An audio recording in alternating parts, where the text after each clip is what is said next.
நீ மாட்டுக்கறியை நான் சாப்பிடக்கூடாதுன்னு அடிக்கிற நீ, ட்ரம்ப் வரும்போது நீ நல்ல அப்பனுக்கு பிறந்தவன் 7 வகையில என்ன மயத்துக்கடா மாட்டுக்கறி செஞ்சு பரிமாறின?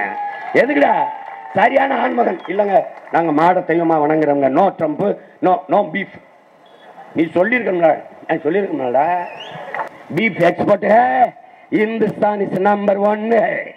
ஊரானுக்கு ஊட்டி விடுவேங்க, உள்ளவன் சாப்பிட்டா கொண்டு விடுவேங்க. ஏண்டா டேய், நீ இன்னும் புத்தி விட்டு போய் திரி. தாமரைக்கு, ரெட்டலைக்கு, அப்புறம் என்னது இந்த உதய சூரியனுக்கு, அப்புறம் கைக்கு. அந்த கையே மொட்டை கையா இருக்கு. ஓட்டு போட போனீங்கன்னு வச்சுக்கைய, சூரியனுக்கு போலான்னு போறியா? சோத்துல வெஸ்த வச்சுட்டு போ. நீ போயிட்டு வந்து எங்களை சுடுகாட்டுக்கு அனுப்பிடு. வேற என்ன பண்ண போற? 60 வருஷம் போட்ட, 60 வருஷம் போட்ட. படம் எடுத்து பிழைக்க வந்த பிள்ளைனா, மருத்துவம் பார்த்து பிழைக்க வந்த பிள்ளை. என் டாக்டருக்கு படிச்சு நிற்கிறான் என் தம்பி. முச்சந்திலிருந்து வெயில கத்திரி கிடக்குறான். ஏன்? உன் கூட பிறந்துட்டான், விட்டுட்டு போக முடியல. சரி, என்னோட விவசாய சின்னத்தில் அவன் போட்டியிடலையில, பொட்டியை முடிட்டு பேசாம பொத்திக்கிட்டு இருக்க வேண்டியதானே? 40 இடத்துலையும் எனக்கு எதிராக சுயேட்சையா போட வச்சு 40 இடத்துல இந்த விவசாய சின்னத்தை ஏன் வைக்கிற சீமான் சின்ன விவசாயி நினைச்சு ஓட்டு போட்டு அவனுக்கு விழுகிற ஓட்டுல கொஞ்சத்தை குறைச்சிடணும் நீ நினைக்கிற. இவ்வளவு கேவலமா இருக்குது. நீ விஷம் குடிச்சு செத்து போலாமே. என்னோட மோதுறதுக்கு, நேர்மையா நின்று மோதுறதுக்கு ஆண்மை இல்லாத, வீரம் இல்லாதவன் ஏன் வர்ற? சரி, இந்த சின்ன ஏன் சின்னத்தை சுயேட்சை கொடுத்தில, நீ நேர்மையான வெங்காயம். அப்பயே அந்த சைக்கிள், இந்த மாம்பழம், இந்த குக்கரை எல்லாம் சுயேட்சைக்கு. அது 2 இடத்துல நிக்குது, மீதி இடத்துல இந்த சின்னம் காலியாத்தான் இருக்கு. யாராவது நிக்கிறீங்களான்னு வைக்க வேண்டியதானே? அப்ப என்ன அர்த்தம்?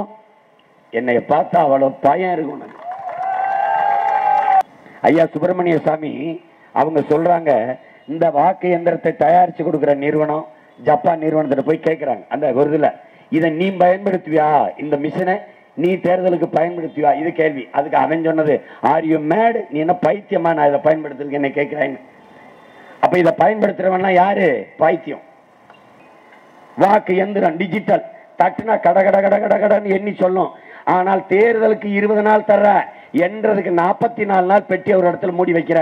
அங்க என்ன நடக்கும்னு யாருக்கு தெரியும்? எங்க அப்பனுக்கு தெரியுமா? உங்க அப்பனுக்கு தெரியுமா என்ன நடக்கும்? உலகத்திலே 2 நாடு தான் என் உடன் பிறந்தார்களே இந்த வாக்கு எந்திரத்தை சவப்பெட்டி மாதிரி இந்த பெட்டியை கட்டிப்பிடிச்சு ஆளுகிற நாடு. ஒன்னு நைஜீரியா, இன்னொன்னு இந்தியா. 2 தான் ஊழலிலே பெருத்த நாடுகள். கடைசியா பங்களாதேஷ் வச்சிருந்துச்சு, அதுவும் தூக்கி போட்டுருச்சு. எல்லா கோயிலும் போய் எந்த பூசாரியாவது எந்த குருக்களாவது கைகிட்ட மணி அடிக்கிற பத்திரிக்கை போ இல்ல. ஒரு பொத்தான தட்டினா டங்கி டங்கி டங்கின்னு சுத்தியல் மாதிரியே செஞ்சு வச்சிருக்கான்.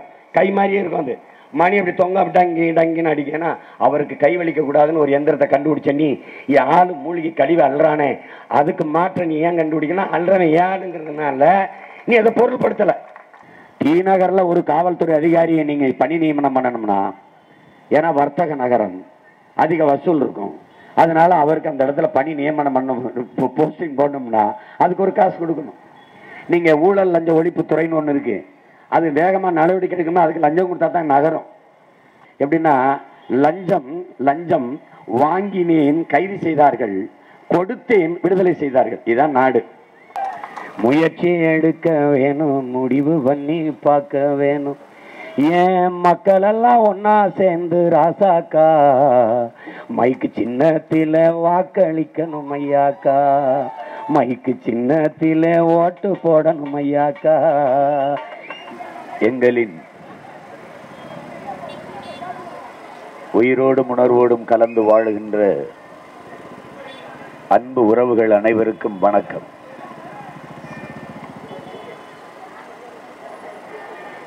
வழக்கமாக தேர்தல் என்றால் எல்லா அரசியல் கட்சிகளும் வாக்கு கேட்டு வருவது போல உங்கள் பிள்ளைகளும் வந்திருக்கிறோம் என்று நீங்கள் எண்ண வேண்டாம். நீண்ட நெடுங்காலமாக இந்த மண்ணிலே நிலவி வருகிற ஒரு மோசமான அரசியல், விடுதலை பெற்ற காலத்தில் இருந்த தலைவர்கள் அந்த சுதந்திர போராட்டத்தின் காயம் இருந்த காரணத்தால் மிகவும் உண்மையும் நேர்மையும் எளிமையுமாக வாழ்ந்தார்கள். எந்த மக்களுக்காக போராடி நாம் சுதந்திரம் பெற்றோமோ அந்த மக்களுக்காக நாம் உண்மையும் நேர்மையுமாக பாடுபட வேண்டும் என்கிற உயர்ந்த நோக்கத்தில் உழைத்தார்கள்.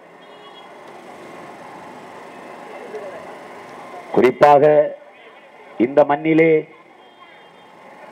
நம்முடைய மதிப்பிற்குரிய தாத்தாக்கள் தெய்வ திருமகன் முத்துராமலிங்க தேவர் அவர்கள், பெருந்தலைவர் தாத்தா காமராஜர் அவர்கள், நம்முடைய பாட்டனார் வ.உ. சிதம்பரனார் போன்றவர்கள் எல்லாம், நம்முடைய பாட்டனார் வ.உ.சி. அவர்கள் இந்த மண்ணின் விடுதலைக்காக ஒரு மனிதன் செக்கை இழுத்தான் என்றால் உங்களால் நம்ப முடிகிறதா என்று பாருங்கள். அந்த மகத்தான தலைவன் இந்த மண்ணில் எந்த பதவியையும் அனுபவிக்கவில்லை. அவர் குடும்பத்தில் இருக்கிறவர்கள் எவரும் இந்த நிலத்தில் எந்த பதவியும் அனுபவிக்கவில்லை. ஆனால் அந்த காலகட்டத்தில் அதிகாரத்திற்கு வந்த நம்முடைய தாத்தா காமராஜர் அவர்கள் விடுதலையின் காயம் இருந்ததால், சுதந்திர போராட்ட காயம் இருந்ததால் அவ்வளவு எளிமையும் நேர்மையுமாக இந்த மண்ணிலே ஆட்சி செய்தார்கள். அதை அதற்கு முன்பு இருந்த குமாரசாமி ராஜா, ஓமந்தூர் ராமசாமி ரெட்டியார், அவரெல்லாம் நீங்கள் கற்பனை பண்ணி பாருங்கள்.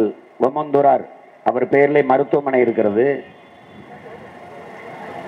சென்னையில இருந்து கோயம்புத்தூருக்கு பயணம் செய்து போகிறார். சேலம் வரும்போது அந்த தொடர் வண்டியிலே நடத்துனரை கூப்பிட்டு அந்த டிடிஆரை கூப்பிட்டு இங்க வாங்க அப்படின்னு, ஒரு முழு பயண சீட்டு கொடுங்க, முழு டிக்கெட். ஏன் என்று கேட்கிறார். என் மகனுக்கு 18 வயசுக்குள்ளே இருந்தால் அப்போ அரை டிக்கெட்டு தான், இப்போ 18 வயசு பூர்த்தி ஆனால் முழு டிக்கெட் எடுக்கணும். அது உறங்கி கிடந்த அந்த டிடிஆரை எழுப்பி ஒரு முழு டிக்கெட் கொடுங்க என்று காசை கொடுக்கிறார். அவர் நாட்டின் முதலமைச்சர் அப்போது. எது கையா என்று கேட்டபோது, என் மகனுக்கு இந்த நொடியிலிருந்து என் மகனுக்கு 18 வயது பூர்த்தி ஆயிடுச்சு, அதனால நாங்கள் மீதி பயணத்தை முழு டிக்கெட்டில் தான் பயணிக்கணும் அவர், அதனால முழு டிக்கெட்டு கொடுங்கன்னு. இப்படி எல்லாம் ஒரு மனிதர் வாழ்ந்திருக்கிறாருன்னு நீங்கள் கற்பனை செய்ய முடியுதான்னு பாரு. இந்த நாட்டில் காவல்துறை அமைச்சராக இருந்த நம்முடைய தாத்தா கக்கன் அவர்கள் தன்னுடைய மகனுக்கு காவல்துறையிலே போலீஸில் வேலை கிடைச்சிருது.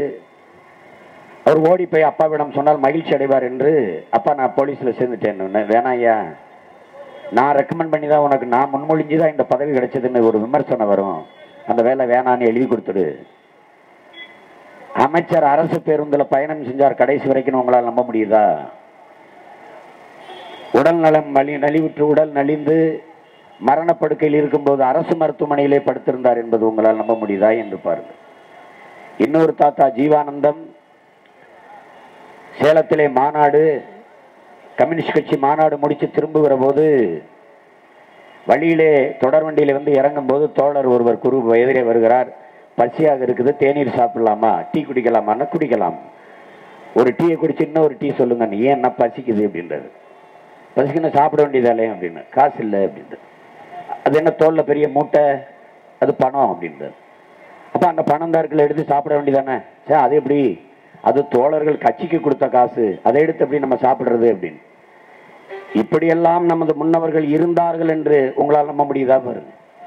ஆனால் இந்த நிலத்தில் பேரறிஞர் அண்ணா அவர்கள் காலம் வரை சரியாக இருந்த, மிகச்சரியாக இருந்த நிர்வாக முறை, ஊழல் லஞ்சமற்று இருந்த நிர்வாக முறை. முதலறிஞர் ராஜாஜி அவர்கள் குலக்கல்வி திட்டத்தை ஏற்றுக்கொண்டார் என்பதை தவிர்த்து, இந்தி திணிப்பை எதிர்க்கவில்லை என்பதை தவிர்த்து, ஊழல் செய்தார், லஞ்சம் வாங்கினார், எவரும் குற்றம் சாட்ட முடியாது. பக்தவச்சலம் அவர்கள், பெருந்தலைவர் காமராஜருக்கு பின்னாடி வந்த பக்தவச்சலம் அவர்கள் ஊழல் லஞ்சம் பெற்றார் என்று குற்றம் சாட்ட முடியாது. படோடமான வாழ்க்கை வாழ்ந்தார் என்று யாரும் குற்றம் சாட்ட முடியாது. ஆனால் இந்தி திணிப்பை எதிர்க்கவில்லை, அதை தவிர எந்த குற்றமும் அவர் மேல் சுமத்த முடியாது. இந்தி எதிர்ப்பில் போராடிய நம் முன்னவர்களை தாக்குதல் நடத்தி அழித்தார்கள், துப்பாக்கி சூடு நடத்தி கொன்றார். அதனால்தான் அந்த ஆட்சி வீழ்ந்தது. அதற்கு பிறகு வந்த பேரறிஞர் அண்ணா என்கிற பெருந்தகை பக்தவச்சலம் அவர்கள் வீட்டிலிருந்து அண்ணா முதலமைச்சராக பதவியேற்ற பிறகு அவர் வீட்டுக்கு நாற்காலிகள், இன்னும் பல பொருட்கள் எல்லாம் வருகிறது. பேரறிஞர் அண்ணா அவர்கள் இது என்ன என்று கேட்கிறார்கள். முதலமைச்சர் பக்தவச்சலம் வீட்டுக்கு, அந்த குடியிருந்த வீட்டிலேருந்து எடுத்துட்டு வந்து இந்த நாற்காலி இங்கே போடுறோம், வேண்டாம் எடுத்துட்டு போயிருங்கன்றார். ஏன், நாளைக்கு நம்ம பதவி வச்சனாலும் இங்கிருந்து எடுத்துட்டு இன்னொரு வீட்டுக்கு போவாங்க, வேணாம் நான் இருக்கிறத வச்சு வாழ்ந்துக்கிறேன்றார். அப்படி எளிமையாக வாழ்ந்த தலைவர்கள். ஆனால் என்றைக்கு இந்த நாட்டில் ஐயா கருணாநிதி அவர்கள் முதலமைச்சராக பொறுப்பேற்றாரோ அன்னைக்கு தான் அநாகரிக அரசியல், ஊழல் லஞ்ச அரசியல், அவதூறு அரசியல், பழிவாங்கும் அரசியல், சூது வாது கொண்ட அரசியல், சூழ்ச்சி அரசியல் எல்லாம் ஆரம்பிக்கப்பட்டது அன்றுதான். அன்றிலிருந்துதான் இந்த நிலம் ஊழல் லஞ்சம் என்பது தேசியமயமாக்கப்பட்டது. அதுதான் ஓட்டுக்கு காசு கொடுப்பதை ஒரு வாழ்க்கை முறையாக மரபாக்கியதும் இவர்கள் தான். என் அருமை மக்கள், என் அன்பு சொந்தங்கள், எங்களை உற்று பாருங்கள். உங்கள் பிள்ளைகள் நாங்கள் தலைவர்கள் தொண்டர்கள் என்று வரவில்லை. அண்ணன் தம்பிகள், அக்கா தங்கைகள், மாமன் மைத்துனர்கள் என்ற உறவோடு, சித்தப்பா பெரியப்பா என்று பாச பிணைப்போடு இந்த மண்ணிலே ஒரு அரசியல் கட்சி உருவாகி வருகிறது என்றால் அது இந்திய பெருங்கண்டத்திலே, துணைக்கண்டத்திலே அது நாம் தமிழர் கட்சி மட்டும்தான். உண்மையை முழுக்க முழுக்க மண்ணுக்கு மக்களுக்குமான அரசியலை முன்வைக்கிற கட்சி இதுதான். நாங்கள் வாக்கை கேட்டு வந்து நிற்கிறோம் என்று நீங்கள் கருதக்கூடாது. வருங்கால தலைமுறை பிள்ளைகளின் வாழ்க்கையை கேட்டு நிற்கிறோம் என்பதை நீங்கள் உணர வேண்டும். எங்களுக்கு முதன்மையானது ஓட்டல்ல. நாங்கள் ஓட்டு கேட்டு வந்திருக்கிறோம் என்று எண்ண வேண்டாம். இந்த நாட்டின் உரிமையை காக்க, இந்த நாட்டின் நலனை காக்க, இந்த நாட்டு மக்களின் நலனை காக்க நிற்கிறோம் என்பதை நீங்கள் உணர்ந்தாலே போதும். பல முறை நாங்கள் தோற்கடிக்கப்பட்டிருக்கிறோம், தோற்று இருக்கிறோம். ஆனால் துவண்டு இருக்கிறோமா என்றால் இல்லை. நம்பிக்கையில் மேலும் மேலும் துளிர்த்து துளிர்த்து வளர்ந்து வருகிறோமே ஒழிய தற்சோர்வடையவில்லை. சோம்பலும் ஓய்வும் அரசியலில் தற்கொலைக்கு சமம் என்கிறார் ஐயா பெரியார் அவர்கள். அப்படி சோம்பலின்றி, தளர்ச்சியின்றி, தள்ளாட்டமின்றி, தடுமாற்றமின்றி ஏற்றுக்கொண்ட கொள்கையில் உறுதியாக நின்று களத்திலே போராடி கொண்டிருக்கிற பிள்ளைகள் உங்கள் பிள்ளைகள். வாக்குக்கு காசு வாங்குகிற முறை என்பது இன்றில்லை. அன்றே புரட்சியாளர் அம்பேத்கர் காலத்திலே அது தொடங்கப்பட்டிருக்கிறது. அதனால்தான் மதிப்புமிக்க நம் உரிமையை சில ரொட்டி துண்டுகளுக்காக விற்பதென்பது உலகில் அவமானகரமானது என்று புரட்சியாளர் அன்னைக்கு சாடுகிறார். வாக்குக்கு காசு கொடுப்பவன் பாவி, அந்த காசை வாங்கி கொண்டு ஓட்டு போடுபவன் தேச துரோகி என்று தெய்வ திருமகன் நம்முடைய தாத்தா முத்துராமலிங்கத்தவர் அவர்கள் சொல்லுகிறார்கள். பேரறிஞர் அண்ணா அவர்கள் தங்கத்திற்கிணையான ஓட்டு உரிமை, அதன் மதிப்பு, அந்த தங்கத்தை யாராவது தவிட்டிற்கு விற்பார்களா என்று கேட்கிறார். ஆனால் இன்று ஒரு வாக்குக்கு 2000, 3000, 4000 கொடுத்து வாங்குகிறார்கள். பர்ச்சேஸ். உங்கள் பிள்ளைகள் 32 லட்சம் வாக்குகளை பெற்றிருக்கிறோம் என்றால் கடந்த தேர்தலில் நாங்கள் வாங்கினோம், நாங்கள் பெற்றோம், அவர்கள் வாங்கினார்கள். அவர்கள் வாக்கை விலை கொடுத்து வாங்குகிறார்கள். நாங்கள் எங்களுடைய கருத்தை விதைத்து மக்களின் நன்மதிப்பை பெற்று நம்பிக்கையை பெற்று நாங்கள் பெறுகிறோம். இரண்டுக்கும் நிறைய வேறுபாடு இருக்கிறது. மதிப்புமிக்க நமது வாக்கை ஒரு வலிமை மிக்க ஆயுதம். ஜனநாயகத்தில் வாக்கு என்பது ஒரு வலிமையான ஆயுதம். அதை அநீதிக்கு எதிராக ஏந்தனமே ஒழிய அநீதிக்கு துணை போய்விடக்கூடாது. இன்றைக்கு 1000 கொடுத்து ஒரு வாக்கை வாங்குகிறவர் மக்களுக்கு சேவை செய்வார் என்று எப்படி நம்புகிறீர்கள்? எப்படி நம்புகிறீர்கள்? எந்த திட்டத்திற்கும் காசு இல்லை என்று கைவிரிக்கிற அரசு வாக்குக்கு மட்டும் காசு கொடுக்கிறது எப்படி வருகிறது? செய்யாறிலே ஒரு பள்ளிக்கூடம் கட்டுகிறார்கள். அரசு தான் கட்டி திறக்கிறது. திறந்த 6 மாதங்கள் கூட இல்லை. மேற்சுவர் இடிந்து விழுந்து பிள்ளைகள் காயம்பட்டு கிடக்கிறார்கள். அப்ப பள்ளிக்கூடமே சமாதி ஆகிறது. இங்கே சமாதி நட்சத்திர விடுதி போல கட்டப்பட்டிருக்கிறது. இவர்களுக்கு சமாதி கட்டாமல் நீங்கள் நாட்டில் எப்படி நல்லாட்சியை உருவாக்குவீர்கள்? அறிவை வளர்க்கும் கருவறை, கல்வியறை, வகுப்பறை சமாதி போல கட்டி வைத்திருக்கிறார்கள். இடிஞ்சு செதிலம் அடைந்து அங்கே பிள்ளைகளை தலையில விழுகுது என்றால் பெற்றோர்கள் என்ன நம்பிக்கையில் பள்ளிக்கூடத்திற்கு பிள்ளைகளை அனுப்புவார்கள்? இவர்கள் நல்லாட்சி பற்றி பேசுவார்கள், வளர்ச்சி பற்றி பேசுவார்கள்.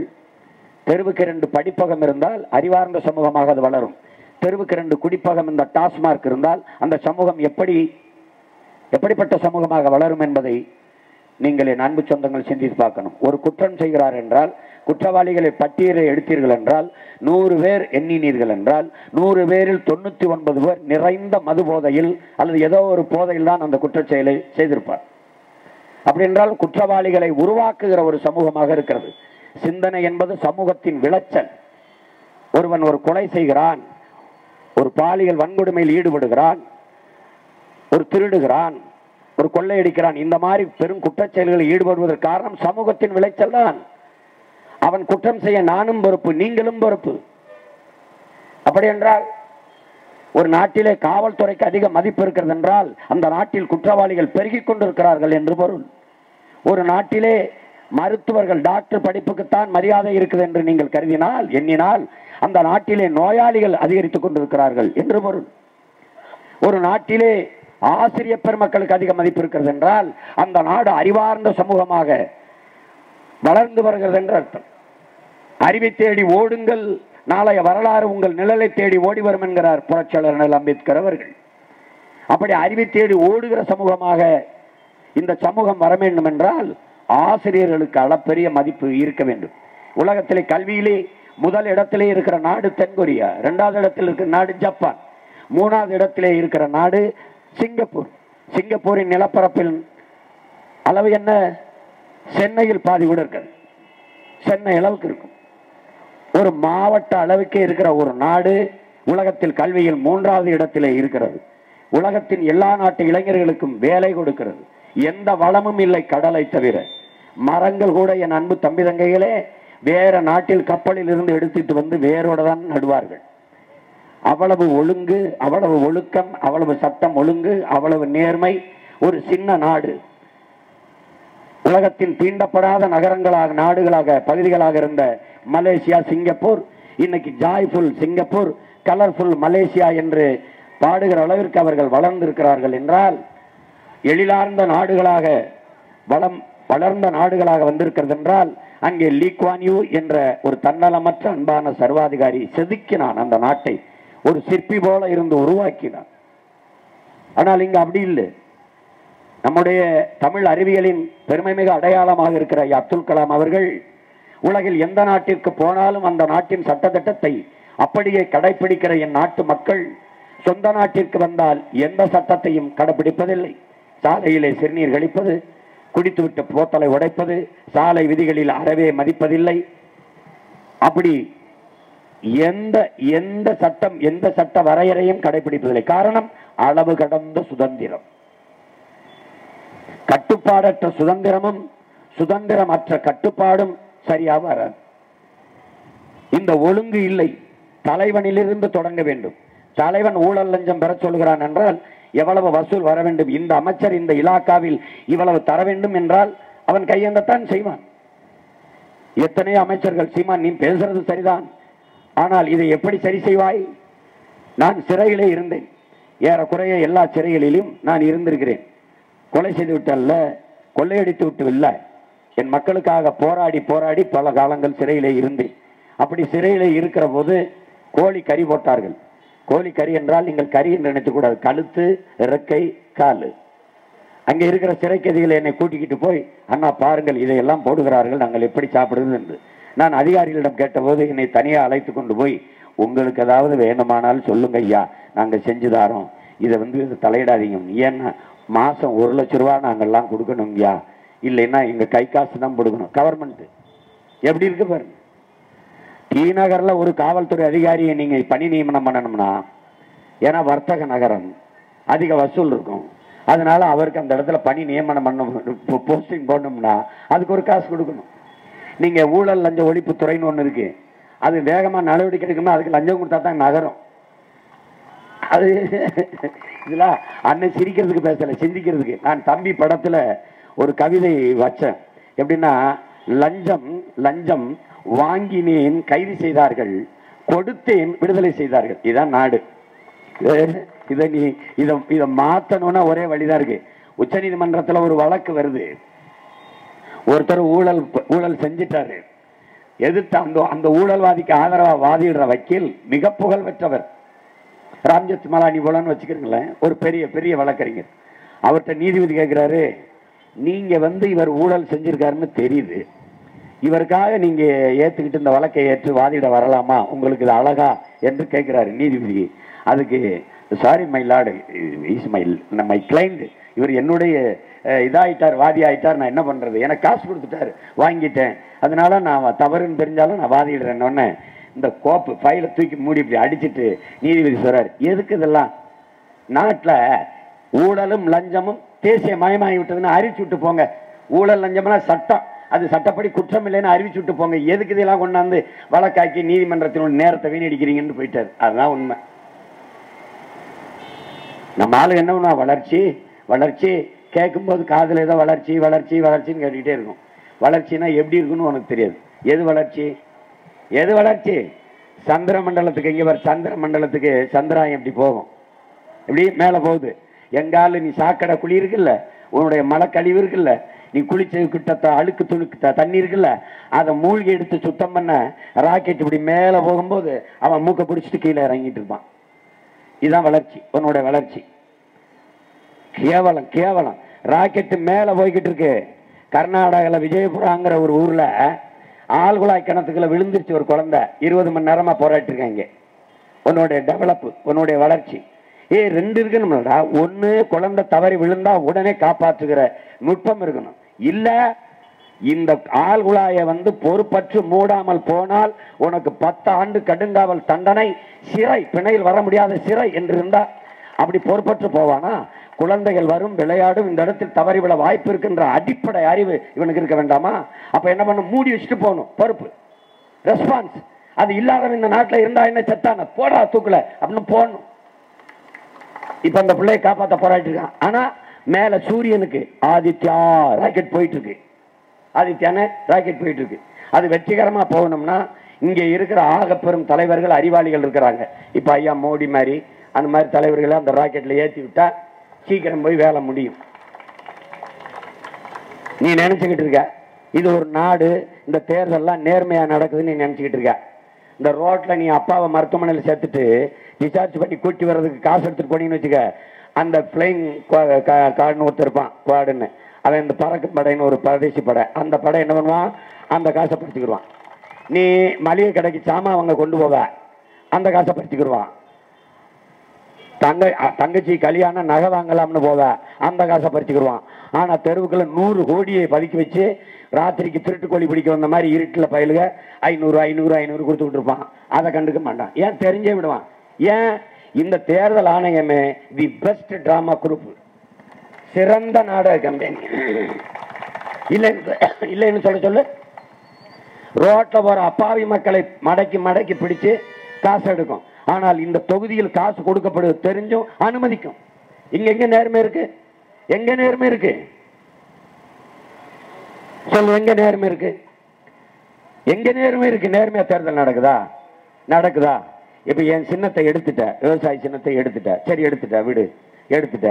இப்போ ஃபர்ஸ்ட் கம் ஃபர்ஸ்ட் சர்வ்னா, முதல்ல வந்தவனுக்கு தான் முதல்ல சின்னம்னா, சரி நான் ஏத்துக்கிறேன், விடு, முதல்ல வந்தா என்ன, சரி விடியா விடியா. அப்போ G K. Vasan TTV Dhinakaran first வரலையே. உன்னோட கூட்டணி வச்சோம்னா அவருடைய சைக்கிளும் இவரோட குக்கரும் எப்படி சரியா வருது? எப்படி வருது? மாம்பழ சின்னம் எங்க ஐயாவும் அங்கீகரிக்கப்படாத கட்சி, ஜி.கே. வாசனும் அங்கீகரிக்கப்படாத கட்சி, ஐயா டிடிவி அங்கீகரிக்கப்படாத கட்சி. நாங்களும் 7 விழுக்காடு வாக்கு வாங்கியிருக்கோம். இன்னும் 1 விழுக்காடு வாங்கினா அங்கீகரிக்கப்பட்டிருக்கலாம். அதுக்குள்ள நீ குறவலையை பிடிச்சிட்ட, நெரிச்சிட்ட. இப்ப அங்கீகரிக்கப்படாத கட்சிகளுக்கு எப்படி அந்தந்த சின்னத்தை ஒதுக்குன. சரி, என்னோட விவசாய சின்னத்தில் அவன் போட்டியிடலையில பொட்டியை முடிட்டு பேசாம பொத்திக்கிட்டு இருக்க வேண்டியதானே? 40 இடத்துலையும் எனக்கு எதிராக சுயேட்சையா போட வச்சு 40 இடத்துல இந்த விவசாய சின்னத்தை ஏன் வைக்கிற? சீமான் சின்ன விவசாயி நினைச்சு ஓட்டு போட்டு அவனுக்கு விழுகிற ஓட்டுல கொஞ்சத்தை குறைச்சிடணும் நீ நினைக்கிற. இவ்வளவு கேவலமா இருக்குது. நீ விஷம் குடிச்சு செத்து போலாமே. என்னோட மோதுறதுக்கு, நேர்மையா நின்று மோதுறதுக்கு ஆண்மை இல்லாத, வீரம் இல்லாதவன் ஏன் வர்ற? நீ இந்த அரசியல் தலைவர்களை பார்த்து வந்தவன். நான் உலகத்திலே தலை சிறந்த புரட்சியாளன் பிரபாகரன் என்ற மாவீரனால் வளர்க்கப்பட்டு வந்தவன். உனக்கு எனக்கு நிறைய வித்தியாசம் இருக்கு. என்ன யாருன்னு பாரு. சீருடை இல்லாது, தலைக்கவசம், நெஞ்சு கவசம் இல்லாது, காலில் பூட்ஸ் இல்லாது, எண்ணி 6 தோட்டாக்கள், துப்பாக்கி, வெறும் கையிலே ரப்பர் செருப்பு, டிஷர்ட்டோட களத்தில் புகுந்து போரிட்டு மாண்ட மா வீரர்களின் பின்னவன் என்பதை நீ கணத்தில் வச்சுக்கணும். நீ எதுவுமே இல்லைனாலும் வெறுக்கையோட நின்று சண்டை செஞ்சு சாவும். ஏன்னா என் பரம்பரை அப்படி சும்மா போட்டு சீனி விடுது. சரி, இந்த ஏன் சின்னத்தை சுயேட்சை கொடுத்தில, நீ நேர்மையான வெங்காயம். அப்பயே அந்த சைக்கிள், இந்த மாம்பழம், இந்த குக்கரையெல்லாம் சுயேட்சைக்கு. அது 2 இடத்துல நிற்குது, மீதி இடத்துல இந்த சின்னம் காலியாத்தான் இருக்கு. யாராவது நிக்கிறீங்களான்னு வைக்க வேண்டியதானே? அப்ப என்ன அர்த்தம்? என்னைய பார்த்தா அவ்வளவு பயம் இருக்கு உனக்கு. பயம் இருக்கு. அதுக்கும் படிப்பு இருக்கு. புரட்சியாளர் அம்பேத்கர் எங்களை போன்ற பிள்ளைகளுக்குத்தான் கற்பித்திருக்கிறார். என் அன்பு மக்களே, இவர்கள் கொடுக்கிற அழுத்தம் என்பது எங்களை ஆவேசப்படுத்தும், அரசியல் படுத்தும், ஒருபோதும் அச்சப்படுத்தாதுங்கிறாரு. அது யாருக்கு? எனக்கு தான் சொல்லியிருக்காரு. அதனால இப்ப நேர்மையாளர்களை பாருங்க. உலகத்தில் எத்தனை நாடுகள், அறிவார்ந்த தமிழ் சமூக தம்பி தங்கைகள், இங்க இருந்து ஒரு சிறிய இடத்துல இருந்து பேசுறேன், சிந்தாரிப்பட்டில இருந்து பேசுறேன்னு நினைக்கூடாது. ஒட்டுமொத்தமா உலகம் முழுமைக்கும் பரவி வாழ்கிற என் தமிழ் சொந்தங்களுக்கு நல்ல அரசியலை, தூய அரசை, நல்ல அரசை அமைய செய்ய வேண்டும் என்று விரும்புகிற என் நாட்டு மக்களுக்கு தான் இதை பேசுறேன். இப்போ உலகத்தில் எத்தனை நாடுகள், அந்த நாடுகள் எல்லாம் இந்த இவிஎம் என்கிற ஓட்டு பெட்டியை கைவிட்டுச்சு. ஏன்னா அது நேர்மையா வாக்குப்பதிவு நடக்காதுன்னு எல்லாருக்கும் தெரியும். இதை நல்லா நீங்க விளங்கிக்கணும். இந்த ஜப்பான் நாட்டில் மைக்ரோ எலக்ட்ரானிக் சிப் அப்படிங்கிற நிறுவனமும் இந்தியன் எலக்ட்ரானிக் கார்பரேஷன், இந்த ரெண்டு நிறுவனம் சேர்ந்துதான் இந்த இவிஎம் எந்திரத்தை தயாரிக்குது. இந்த மைக்ரோ எலக்ட்ரானிக் சிப்புங்கிற அந்த நம்ம ஓட்டு பெட்டியை தயாரிச்சு கொடுக்கிற ஜப்பான் ஓட்டு சீட்டு முறையில் தான் இருக்க ஒழிய இந்த ஓட்டு பெட்டி முறையில் இல்லை. ஐயா சுப்பிரமணிய சாமி அவங்க சொல்றாங்க, இந்த வாக்கு எந்திரத்தை தயாரிச்சு கொடுக்கிற நிறுவனம் ஜப்பான் நிறுவனத்தை போய் கேட்கிறாங்க அந்த விருதுல, இதை நீ பயன்படுத்துவியா, இந்த மிஷினை நீ தேர்தலுக்கு பயன்படுத்துவியா, இது கேள்வி. அதுக்கு அவன் சொன்னது, ஆர் யூ மேட், நீ என்ன பைத்தியமா நான் இதை பயன்படுத்துறதுக்கு என்ன கேட்கிறேன். அப்ப இதை பயன்படுத்துறவன்னா யாரு? பைத்தியம். நீ ஒரு சான்று பாரு.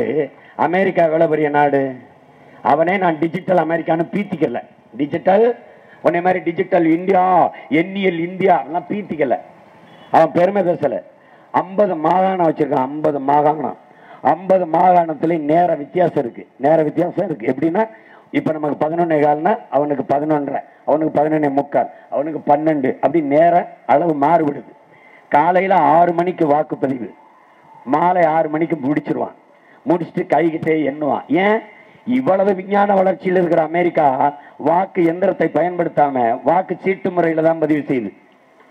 அறிவார்ந்த என் மக்களே, ஆழ்ந்து சிந்திச்சு பாருங்க. அந்த வாக்கு எந்திரத்தை, அந்த வாக்கு சீட்டை எண்ணி கையோட கை அப்படியே எண்ணி எண்ணி எண்ணி எண்ணி வாக்குப்பதிவு முடிஞ்சவன எண்ணி இரவு முடிஞ்ச அடுத்த நாள் வரும் பாருங்க.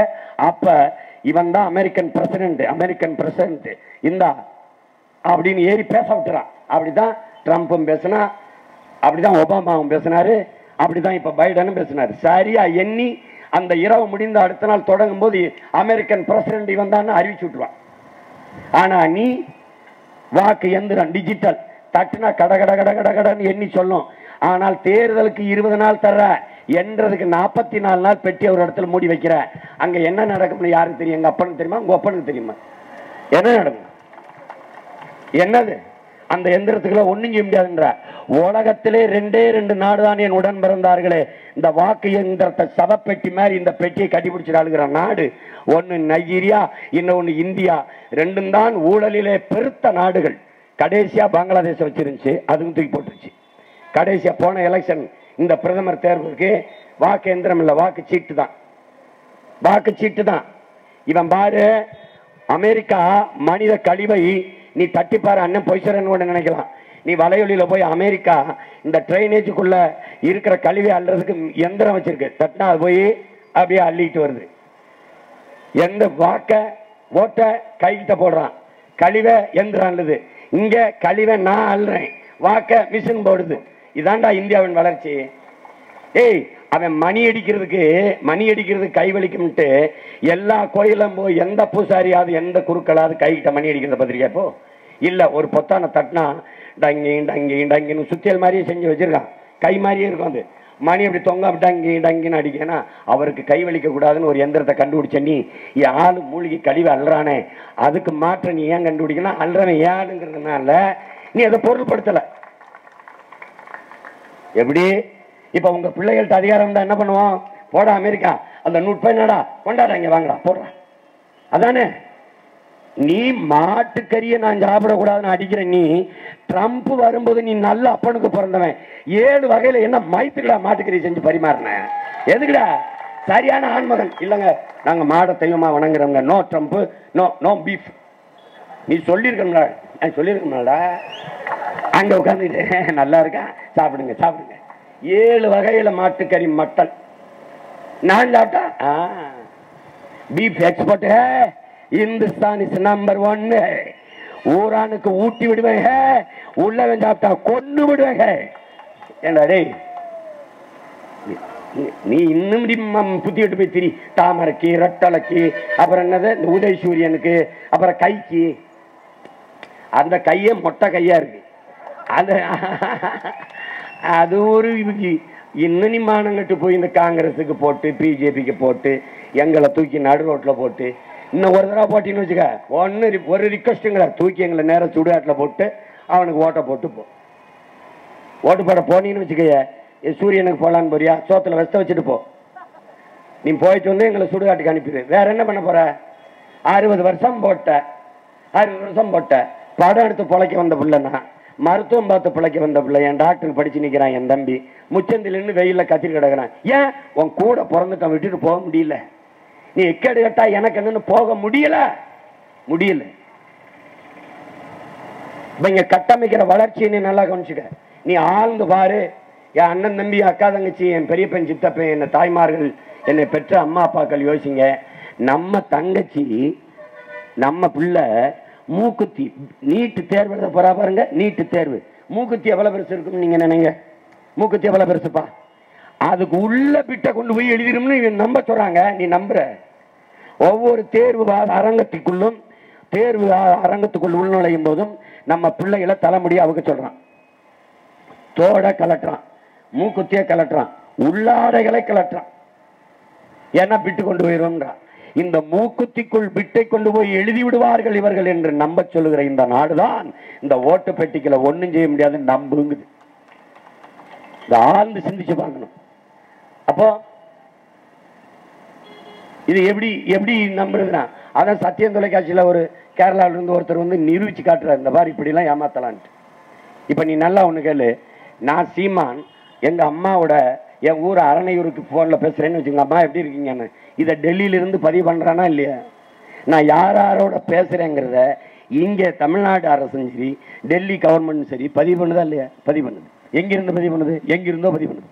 நான் யாரோட பேசுறேன்னு உன்னால பதிவு பண்ண முடியும் போது, சந்திர மண்டலத்துக்கு சந்திராயனை சந்திரனுக்கிட்ட போய் அனுப்புனியா, இங்கிருந்து அனுப்புனியா? இந்த பூமியிலிருந்து இயக்கி சந்திர மண்டலத்துக்கு சந்திராயனை கொண்டு போயிட முடியும்னா, எங்கிருந்தோ நீ இந்த வாக்கு எந்திரத்துக்குள்ள ஹேக் செய்து நீ உனக்கான ஓட்டை போட்டுக்கிற முடியாதுன்னு நீ சொன்னீங்கன்னா, அப்படி எனக்கு விழுகிற ஓட்டைய எங்க அழுத்தினாலும் தாமரையை போய் விழுகிற மாதிரி அமைக்க முடியும். சையது சுஜாங்கிற ஒருவர் 2014 நடந்த பாராளுமன்ற தேர்தலில் வாக்கு எந்திரத்தை ஹேக் செய்துதான் நாங்கள் மோடியை வெல்ல வைத்தோம் என்று கொடுத்த பேட்டி இருக்கு. நீ வலையொலியில் தட்டி பார்க்கலாம். உயிருக்கு பயந்து வேற நாட்டில் போய் இருந்துட்டாரு, முகத்தை மறைச்சு பேட்டி கொடுத்திருப்பாரு. அதை பற்றி எழுத போறேன்னு சொன்னதுனாலேயே கர்நாடகால கௌரி லங்கேஷ் என்கிற அம்மா கொலை செய்யப்பட்டார்கள் என்பதையும் நீ தெரிஞ்சுக்கணும். அப்ப என் அருமை சகோதரன் பிரகாஷ்ராஜ் சொல்றான்ல, மோடி டிவித்தாரு என்பதை நம்புகிற மக்கள் மோடி இப்ப நாட்டையே விற்கிறாருங்கிறத நம்ப மறுக்கிறார்கள் என்று சொல்றான். இது எவ்வளவு அர்த்தம் தோய்ந்த வார்த்தைகள் என்பதை நீங்க புரிஞ்சுக்கணும். அம்மா அருந்ததி ராய் 2 பேர் இந்திய நாட்டை விற்கிறார்கள், 2 பேர் வாங்குகிறார்கள். ஒருவர் மோடி அமித்ஷா இருவர், இன்னும் இருவர் அதானி அம்பானி. இந்த 4 பேரும் குஜராத்திகள் என்பதுதான் முக்கியமானது. இதுல அறிவார்ந்த தமிழ் சமூக தம்பி தங்கைகள் இதை ஆழ்ந்து கவனிக்கணும்.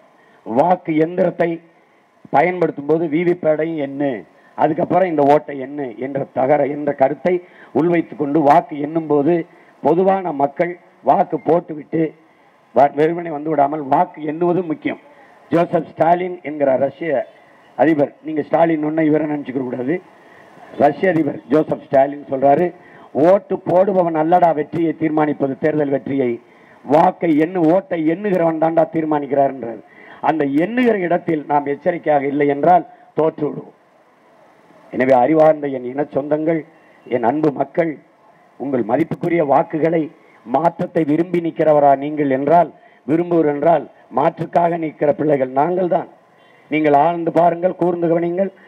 பல ஆண்டுகள் அதிகாரத்தில் இருந்த திமுக, காங்கிரஸ் அது ஒரு கூட்டணி. பல ஆண்டுகள் பாராளுமன்ற உறுப்பினர்களாக இருந்தவர்கள் எல்லாம் ஒரு பக்கம், அதிமுக பல ஆண்டுகள் அதிகாரத்தில் இருந்த கட்சிகள் ஒரு பக்கம், பல ஆண்டுகள் அதிகாரத்தில் கடந்த 10 ஆண்டுகளாக அதிகாரத்தில் இருந்து அது ஒரு கூட்டணி வைத்துக்கொண்டு பாரதிய ஜனதா. எந்த அதிகாரமற்ற எளிய பிள்ளைகள் ஒரு பக்கம் தனித்து யாரோடும் சேராமல். ஏன் சேரல? அவர்கள் மீது இருக்கிற கரபிடிந்த அந்த ஊழல், லஞ்சம், நேர்மையாளர்கள் போல பேசிக்கொண்டிருந்த பாரதிய ஜனதா இந்த எலக்ட்ரல் பாண்டில், தேர்தல் பத்திரத்தில் 6650 கோடிக்கு மேலே ஊழல் செஞ்சிருக்குது, காசு வாங்கியிருக்குது. எங்கெல்லாம் இடி ரைடு, அமலாக்கத்துறை சோதனை நடந்ததோ அந்த முதலாளிகள்கிட்ட எல்லாம் மிரட்டி பணம் வாங்கியிருக்கு. அப்புறம் என்ன நீ நேர்மை பேசுற? அந்த அழுக்கு எங்கள் மேல் படியக்கூடாது என்பதற்காகவே உங்கள் பிள்ளைகள் தனித்து தனித்து தனித்து நிற்கிறோம், தனித்துவத்தோடு நிற்கிறோம். உங்கள் பிள்ளைகள் எங்களுக்கு உங்களின் மதிப்புமிக்க வாக்கை தந்து எங்களை வெற்றி பெற செய்ய வேண்டும். என் அன்பு தம்பி மருத்துவர் இரா கார்த்திகேயன் அவர்கள், அவன் முகத்தாடை அறுவை சிகிச்சை நிபுணர், மருத்துவர். என்னுடைய அன்பு கட்டளைக்காக என் தம்பி இந்த மக்கள் பணிக்கு வந்திருக்கிறான். மருத்துவர்களை 16 பேருக்கு மேலாக தேர்தலிலே போட்டியிட வைத்திருக்கிறேன் என்றால், இவராது மருத்துவர் ஆய்வு பணி செய்கிறார். இன்னும் 2 பிள்ளைகள் படித்துக் கொண்டிருந்த படிப்பை பாதியில் நிறுத்தி விடுமுறை கேட்டு வந்து வேலை செய்கிறார்கள். காரணம், என் அன்பு தம்பி தங்கைகளின் அருமை உடன் பிறந்தார்களே, நோயாளிகளுக்கு நோய்க்கு மருந்து கொடுப்பதல்ல மருத்துவரின் வேலை.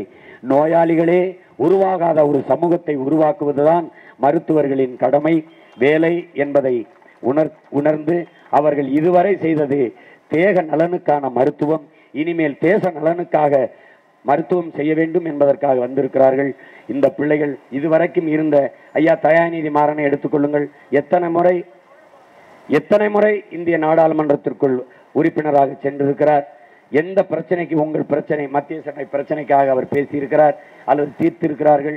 எதுவும் இல்லை.